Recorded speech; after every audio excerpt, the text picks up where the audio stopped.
नमस्कार प्यारे दोस्तों, मैं यतेंद्र मौर्य आपका दोस्त एक बार वापस से आपका स्वागत करता हूं इस वोकैबुलरी क्लासेस में। प्यारे दोस्तों, अब तक हमारे 8 एपिसोड हो चुके हैं। आज 9वां एपिसोड लेकर मैं आपके सामने पेश हूं। स्टार्ट करते हैं। Let's start. Yes my dear friends, पहले अपनी इडियम है salad days. I repeat, salad days. प्यारे दोस्तों, इस इडियम का मतलब है a youthful and inexperienced period of life, यानी जीवन का वह समय जब जवानी का समय हो और जहां अनुभवहीनता हो, उसे कहते हैं सलाद डेज। हम इसको इनडायरेक्टली खुशी के दिन भी कह सकते हैं, खुशी के दिन, ठीक है। और या हम कह सकते हैं जवानी के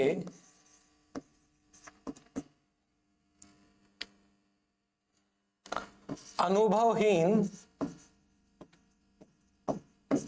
या जवानी का अनुभवहीन समय, अनुभवहीन समय।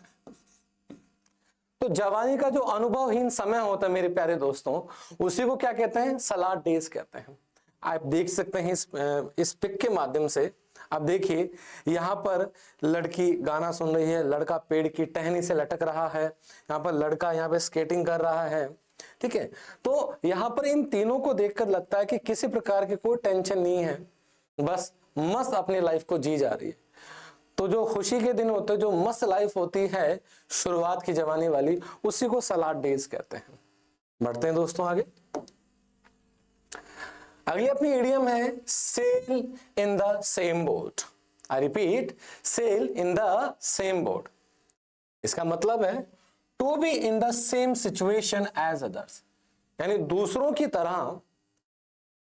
तरह ही उसी परिस्थिति में होना, यानी समान परिस्थिति में होना,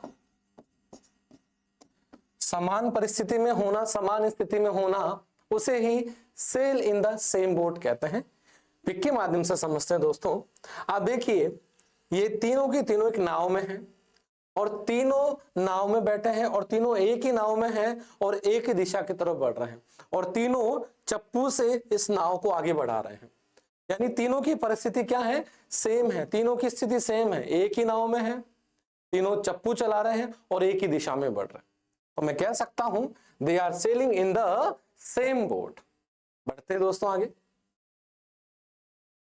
अगली अपनी इडियम है sail close to the wind. I repeat, sail close to the wind.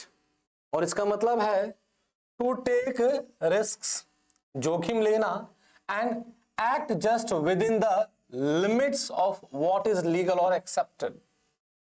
यानी मैं कह सकता हूं कि जो वैध, यानी जो कि कानूनी हो, लीगल हो, वैध या स्वीकार्य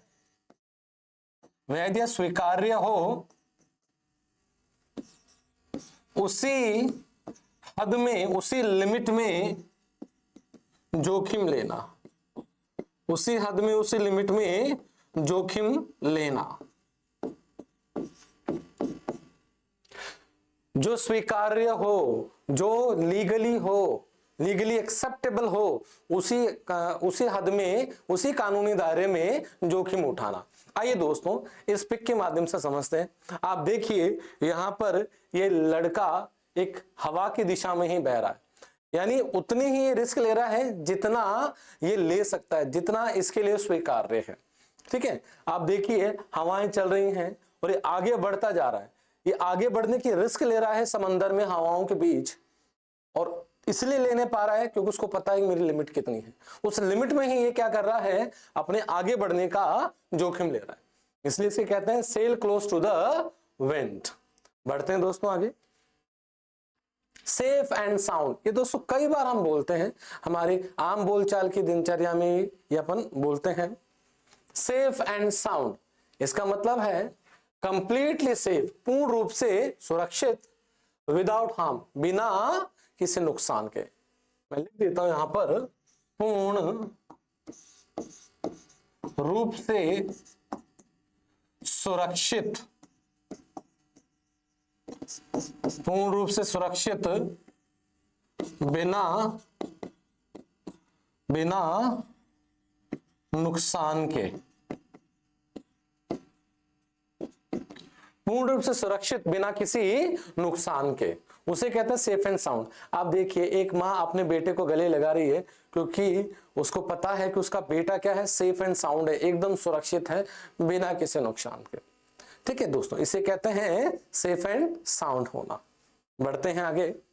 sacred cow, I repeat my dear friends, sacred cow इसका मतलब है something that is treated with respect and can not be criticised, यानी ऐसी चीज जिसकी निंदा नहीं की जा सके और जिसे पूर्ण सम्मान के साथ में, जिसे पूर्ण सम्मान दिया जाता है, यानी पूर्ण सम्मान के साथ बिना निंदा के, बिना निंदा के, पूर्ण सम्मान के साथ जिसकी निंदा ना की जा सके। ठीक है, सैक्रेड काउ। आप देखिए इस पिक के माध्यम से, यहां पर जैसे हम अपने भारत देश में काऊ को बहुत सम्मान का दर्जा देते हैं, बहुत ही पवित्र मानते हैं। क्यों? क्योंकि हमें लगता है कि काऊ एक पवित्र जानवर है। ठीक है दोस्तों, तो आप देखिए लड़का यहाँ पर, इस लड़के ने एक काऊ की पूजा कर रहा है, गाय की पूजा कर रहा है, और पूजा हमेशा किसकी की जाती है? जो पवित्र होता है। ठीक है दोस्तों, तो जहां पर ये लड़का जब इसकी पूजा करेगा गाय की, तो नो डाउट क्या इसकी निंदा कर पाएगा? क्या इसकी निंदा सह पाएगा? क्या इसका अपमान करेगा? कभी नहीं कर पाएगा। तो इसे कहते हैं सैक्रेड काउ, जिसका पूर्ण सम्मान दिया जावे।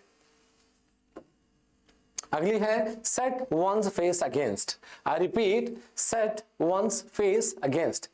इसका मतलब है टू ओपोज और रेसिस्ट समथिंग स्ट्रांगली, यानी किसी चीज का ओपोज करना, किसी का विरोध करना, यानी किसी का पुरजोर विरोध करना, किसी का पुरजोर विरोध करना, किसी चीज का पुरजोर यानी पूरी शक्ति के साथ में स्ट्रांगली जब आप विरोध करते हो, उसे क्या कहते हैं? Set one's face against. आप देखिए इस लड़के ने अपना चेहरा ऐसा बना हुआ है, एक ऐसा निशान बनाया हुआ है, इसका मतलब है ये पूर्ण रूप से इसका क्या कर रहा है? ओपोज कर रहा है। यहां पर एक चीज लिखी हुई है अप्रूव्ड। अप्रूव्ड मतलब इसे पास कर दिया गया है, लेकिन ये लड़का कह रहा है कि नहीं, मैं इस चीज का क्या करता हूं? विरोध करता हूं। तो मेरे प्यारे दोस्तों, इस लड़के ने इस चीज की तरह अपना मुंह सेट कर लिया, अपना फेस सेट कर लिया है। ठीक है, तो मैं कह सकता हूं ये लड़का इसको पूर्ण रूप से क्या कर रहा है? विरोध में लेकर आ रहा है। इसे कहते हैं सेट वंस फेस अगेंस्ट। बढ़ते हैं दोस्तों आगे। अगली इडियम है shake in one's shoes. I repeat, shake in one's shoes. प्यारे दोस्तों, इसका मतलब है टू बी डीपली अफ्रेड, यानी शेक का मतलब होता है हिलना, और शूज मतलब जूते। तो मेरे प्यारे दोस्तों, कोई व्यक्ति खड़े खड़े किसी की टांगे कांपेगी, वो कब कांपेगी? जब कोई व्यक्ति किसमें होगा, उसको भयंकर डर लगेगा। यानी टू बी डीपली अफ्रेड, यानी बहुत डर लगना, बहुत डर लगने को ही क्या कहते हैं? डीपली अफ्रेड हो जाना। अब देखिए लड़के की यहां पर देखिए कुछ ये चिन्ह लगाए हुए हैं, लड़के की टांगे कांप रही है, इसका चेहरा देखिए, बुरी तरह इसको डर लग रहा है, कहते हैं डर से वो कांपने लगा। उसी को कहते हैं शेक इन वंस शूज। चलते हैं दोस्तों आगे। अगली इडियम है दोस्तों अपनी sharp practices. I repeat, sharp practices. इसका मतलब है डिसऑनेस्ट और unfair methods specially in business, यानी बेईमान और कुटिल तरीके, मैं कह सकता हूं खासतौर पर खासतौर पर व्यवसाय में बेईमान तरीके अपनाना। व्यवसाय में, खास तौर पर बिजनेस में जो कुटिल तरीके, जो बुरे तरीके, जो बेईमानी दर्शाई जाती है, जो बेईमानी अपनाई जाती है, उसी को कहते हैं शार्प प्रैक्टिसेस। ठीक है, आप देखिए इस पिक के माध्यम से देखिए, इस व्यक्ति के पास में बहुत सारा पैसा है, जो पैसा गिनकर इस बच्चे को देना चाह रहा है। ये बॉस है, यहां पर कॉन्ट्रैक्ट साइन किया जा रहा है। आप देखिए कॉन्ट्रैक्ट लिखा हुआ है, कॉन्ट्रैक्ट साइन करेगा लड़का ये, लेकिन ये इसको इतने ही पैसे देगा। इसने इतने पैसे बचा लिए, इसने इतने पैसे, आप देखिए इस हाथ में कुछ पैसे हैं, ये इसने दबा लिए, लेकिन इस बच्चे को ये इतने ही पैसे देगा। मतलब ये अपने इस बिजनेस में इस लड़के के साथ में बेईमानी कर रहा है, और इसी बेईमानी को कहते हैं शार्प प्रैक्टिसेस। बढ़ते हैं दोस्तों आगे। Shifting Sands. आई रिपीट दोस्तों, अगली अपनी इडियम है शिफ्टिंग सैंड्स, और इसका मतलब है एन अनस्टेबल सिचुएशन। प्यारे दोस्तों, अगर मैं सैंड का मतलब देखूं तो सैंड का मतलब होता है रेत, लेकिन सैंड्स का मतलब होता है रेगिस्तान। सैंड्स का मतलब क्या हो जाता है? रेगिस्तान, मरुस्थल। तो प्यारे बच्चों, आपने देखा होगा जब रेत के टीले रेगिस्तान में एक जगह से दूसरी जगह चले जाते हैं, तो इसका मतलब क्या है कि उन रेत के टीलों की स्थिति कैसी है? एक जैसी नहीं है, वो बदलते रहते हैं, बदलती हुई परिस्थिति होती है उनकी। तो शिफ्टिंग सैंड्स का मतलब ये होता है एन अनस्टेबल सिचुएशन, यानी बदलती हुई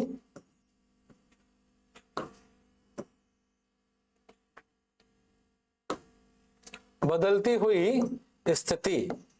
आई रिपीट, बदलती हुई स्थिति, यानी जो स्थिति बदल रही है। रेत का टीला पहले यहां था, फिर उठ के यहां आ गया, फिर थोड़ी देर बाद कहीं और चला जाएगा। तो जब रेत का टीला अपनी परिस्थिति बदल रहा है तो इसे कहते हैं शिफ्टिंग सैंड्स। बढ़ते हैं दोस्तों आगे। आप देख सकते हैं इस ईडियम के माध्यम से, पहले रेत का टीला यहां था, अब ये यहां आकर ये लड़का जहां खड़ा था वहां रेत आने स्टार्ट हो गए, मतलब रेत ने अपने आप को शिफ्ट कर लिया है। चलिए आगे बढ़ते हैं। अगली है shoot fish in a barrel. I repeat दोस्तों, shoot fish in a barrel अपनी अगली इडियम है, और इसका मतलब है to do something that is extremely easy, यानी बहुत आसान काम करना, बहुत आसान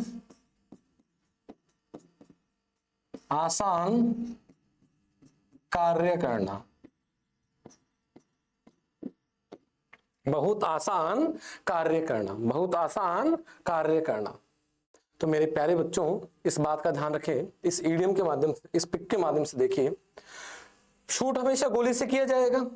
ये जो पूरा जो लकड़ी का डब्बा है, पूरा सा गोल गोल सा, इसे ही बैरल कहते हैं। ठीक है, अब यहां पर 3 मछलियां हैं, तो मुझे बताइए, एक तो समंदर में किसी मछली को शूट करना हो, क्योंकि समंदर बहुत बड़ा होता है, मछली कहीं भी भाग सकती है, ठिकाना फिक्स नहीं है उसका। लेकिन ये इतना सा एक डब्बा है, ये इस डब्बे में ये 3 मछलियां है, कितना भागेगी? कितना दूर तक भागेगी? यहां से लेकर यहां तक, बस। तो इस व्यक्ति के लिए इन मछलियों को शूट करना बड़ा आसान हो गया है, क्योंकि छोटी जगह है और छोटी जगह में मछलियों को शूट करना इसके लिए क्या हो गया? आसान काम हो गया। तो प्यारे दोस्तों, इसे कहते हैं shoot fish in a barrel, मतलब बहुत आसान काम करना। आगे बढ़ते हैं दोस्तों। शूट फ्रॉम द हिप, अपनी अगली इडियम में शूट फ्रॉम द हिप। ठीक है, और इसका मीनिंग है स्पीक और एक्ट विदाउट थिंकिंग फर्स्ट, यानी बिना सोचे समझे काम कर देना। ठीक है ना, बिना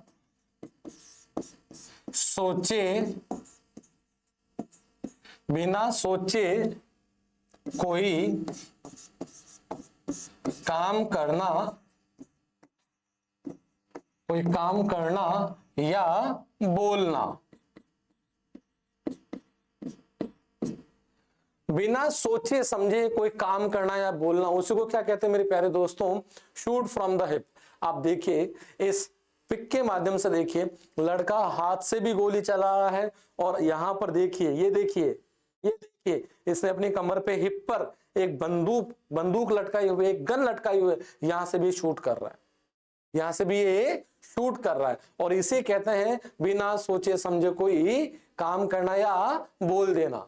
ठीक है, ये कुछ नहीं सोच रहा, कुछ नहीं बोल रहा, और धड़ाए से इसने गोली डाल दी, इसे कहते हैं शूट फ्रॉम द हिप। बढ़ते हैं दोस्तों आगे। Shoot in the dark. I repeat मेरे प्यारे दोस्तों, शूट इन द डार्क।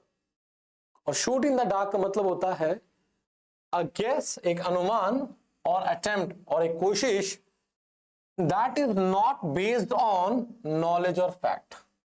यानी ऐसा अनुमान या ऐसी कोशिश जो कि सत्य पर या ज्ञान पर आधारित ना हो, यानी सत्य या ज्ञान पर आधारित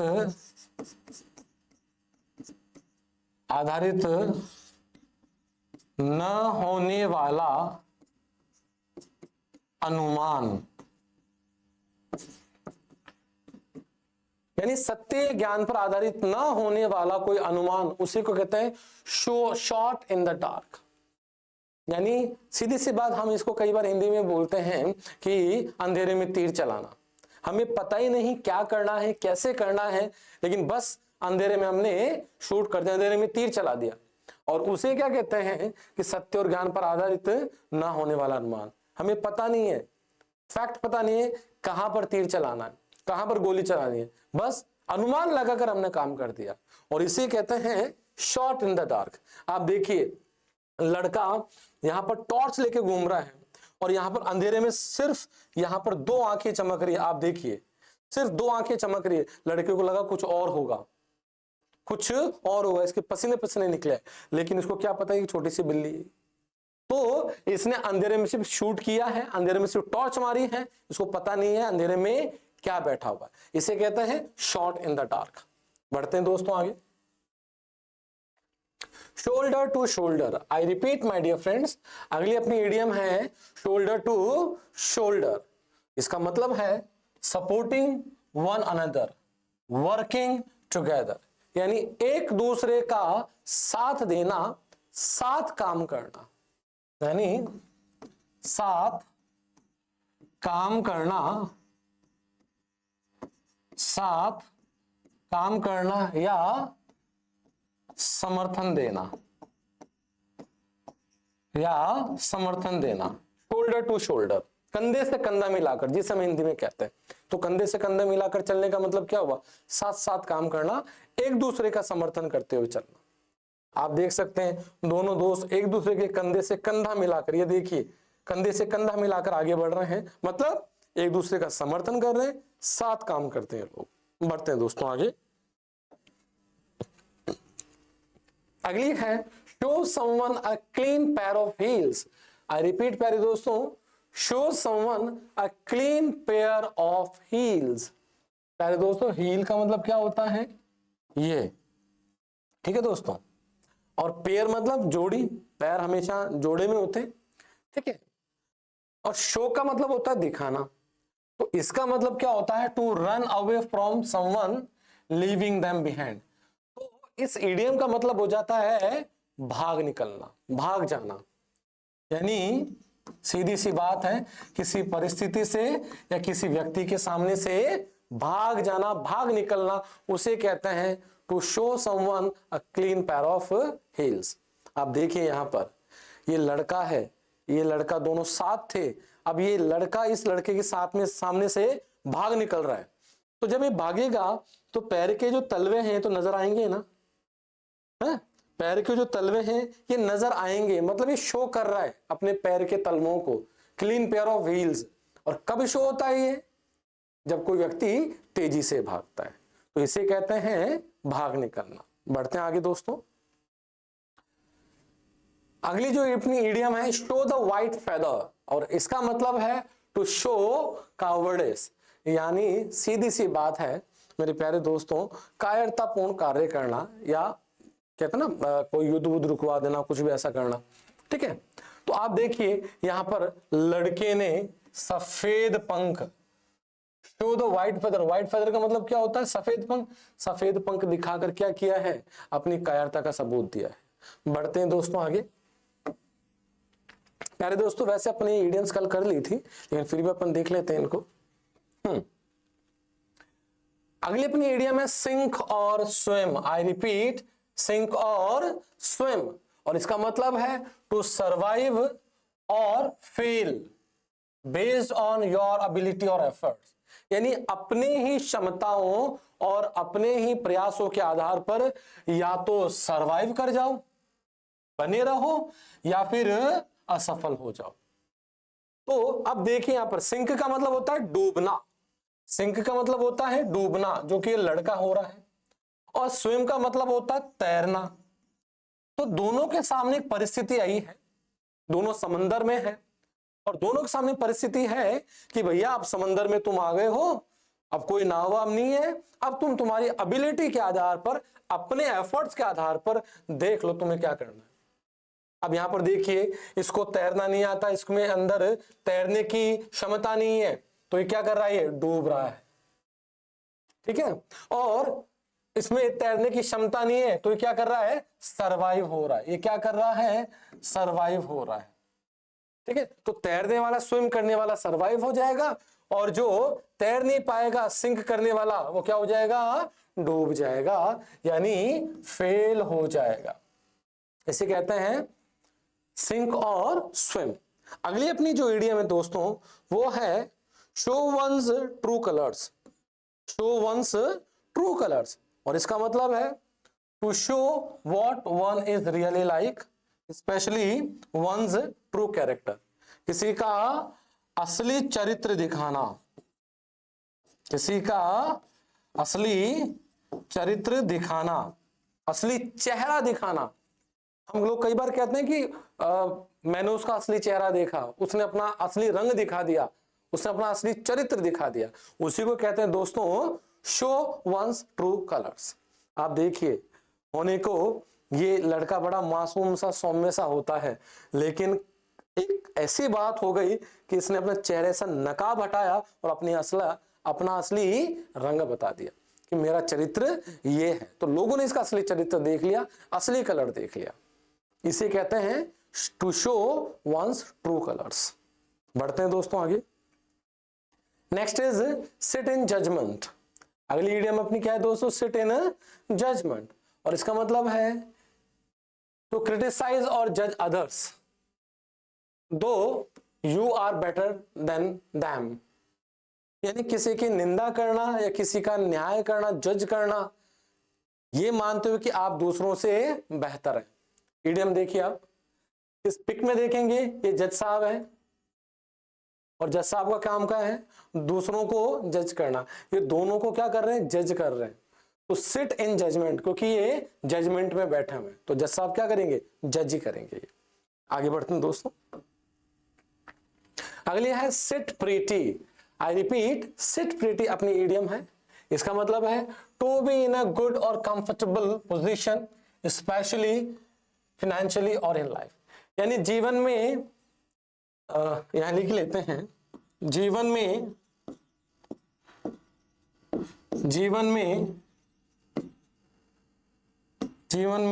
धन में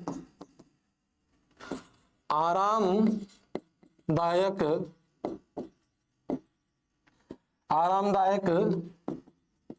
स्थिति में होना, आरामदायक स्थिति में होना, यानी लाइफ में, यानी जीवन में और पैसे पानी के संदर्भ में। क्योंकि अगर कहते हैं ना कि अगर धन नहीं है तो बहुत कुछ परेशानी होती है, बिना अर्थ सब व्यर्थ। तो प्यारे दोस्तों, जब जीवन में या धन में बहुत आरामदायक स्थिति होती है, पैसा खूब है, जीवन भी शानदार चल रहा है, उसे क्या कहते हैं? Seat pretty.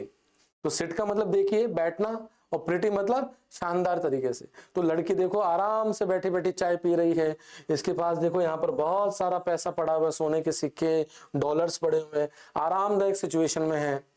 इसका घर भी ऐसी जगह जो चारों तरफ हरियाली है, ठीक है। तो मैं कह सकता हूं इस पिक के माध्यम से कि लड़की कैसे बैठी है, सिट प्रिटी हो रही है। सिट प्रिटी मतलब ये शो कर रही है कि मेरे पास पैसा भी अच्छा खासा है, पैसे की भी दिक्कत नहीं है और मेरा जीवन भी बहुत अच्छा चल रहा है, इसे कहते हैं सिट प्रिटी। बढ़ते हैं दोस्तों आगे। यस, अगली इडियम है सिटिंग डक और इसका मतलब है an easy target for attack और डेंजर। यानी इजी टारगेट का मतलब क्या हो गया, आसान लक्ष्य। क्या हो गया, आसान लक्ष्य, लेकिन किसके लिए, अटैक के लिए या फिर डेंजर, खतरे के लिए। यानी किसी भी प्रकार के हमले के लिए आसान लक्ष्य बन जाना, उसी को क्या कहते हैं, सिटिंग डक कहते हैं। आप इस पिक्चर के माध्यम से देखिए, ये जो डक है ये बीचों बीच ऐसी जगह बैठा है जिसको आराम से आसानी से लक्ष्य बनाया जा सकता है, ठीक है। यहां पर देखिए शिकारी इसको आराम से इसको लक्ष्य बना रहा है, आराम से इसको लक्ष्य बना रहा है शिकारी को, दिक्कत नहीं हो रही शिकारी को, क्योंकि ये ऐसी पोजीशन में ऐसी जगह बैठा हुआ है कि आराम से इसको कोई भी लक्ष्य बना सकता, कोई भी इसको घात कर सकता है, और इसे कहते हैं सिटिंग डक। अगली है दोस्तों सिक्सेस एंड सेवेंस और इसका मतलब है इन कंफ्यूजन, डिसऑर्डर और कंप्लीट केओस, यानी पूर्ण रूप से अव्यवस्था में होना। यानी पूर्ण रूप से अव्यवस्था,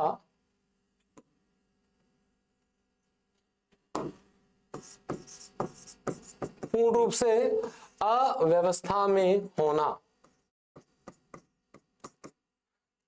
ऐसी अव्यवस्था जहां पर चारों तरफ सब कुछ बिखरा हुआ है, हमें पता ही नहीं है अब करना क्या है, उसी को कहते हैं सिक्सेस एंड सेवेंस। आप देखिए इस पिक के माध्यम से, देखिए यहाँ पर लड़के लड़की को समझ में नहीं आ रहा कहां से शुरू करें, चारों तरफ हर प्रकार का सामान बिखरा हुआ है, हर प्रकार का सामान बिखरा हुआ है, लड़की लड़की को समझ में नहीं आ रहा किया जाए तो क्या किया जाए। तो ये चारों तरफ क्या है, डिसऑर्डर यानी अव्यवस्था फैली हुई है, और इनका कंफ्यूजन भी हो रहा है कि करें तो क्या करें, इसे कहते हैं सिक्सेस एंड सेवेंस। बढ़ते हैं दोस्तों आगे। आज की अपनी आखिरी जो इडियम होगी, जो कि हमने कल भी की थी, इसको कर लेते हैं एक बार। Slap on the wrist, I repeat, slap on the wrist, और इसका मतलब है अ वेरी माइल्ड पनिशमेंट, बहुत आसान और छोटी सी सजा, और वार्निंग या चेतावनी फॉर अ मिस्टेक और रॉन्ग डूइंग, यानी किसी गलती या किसी गलत काम के किए जाने के लिए बहुत छोटी सी सजा, इसे कहते हैं wrist on, slab on the wrist. आप देखिए ये टीचर हैं और ये एक स्टूडेंट है। स्टूडेंट हो सकता है होमवर्क नहीं किया होगा, कोई क्लास में कोई गलती, कोई बदमाशी कर दी होगी, तो यहाँ पर टीचर ने उसको डांटा नहीं, पनिशमेंट हार्ड नहीं दिया, इसको बुलाया और इसकी रिस्ट पर स्लैप कर दिया। रिस्ट पर स्लैप किया, बहुत हल्के से स्लैप किया, तो इसका मतलब क्या हो गया, सजा तो दी लेकिन बहुत छोटी सजा थी। तो रिस्ट पर स्लैप किया जाना का मतलब है बहुत कम सजा देना, बहुत सहज सजा देना, बहुत आसान सजा देना। तो मेरे प्यारे दोस्तों, आज यहाँ पर अपना जो इडियम्स का वोकैबुलरी का जो सेट नंबर 9 है वो पूरा होता है। मेरे प्यारे दोस्तों, इस वीडियो को ध्यान से देखिएगा, क्योंकि एक बार देखने में ही आपकी इडियम्स जीवन भर के आपके साथी हो जाएंगी और विदाउट स्ट्रेस आपको याद हो जाएगा, ये मेरा आपके से दावा है। प्यारे दोस्तों, इस वीडियो को कमेंट कीजिएगा, लाइक कीजिएगा और दबा के शेयर कर दीजिएगा, क्योंकि जरूरत इसकी सबको है। मिलते हैं एक नई वीडियो के साथ में, नए एपिसोड के साथ में, तब तक के धन्यवाद। जय हिंद।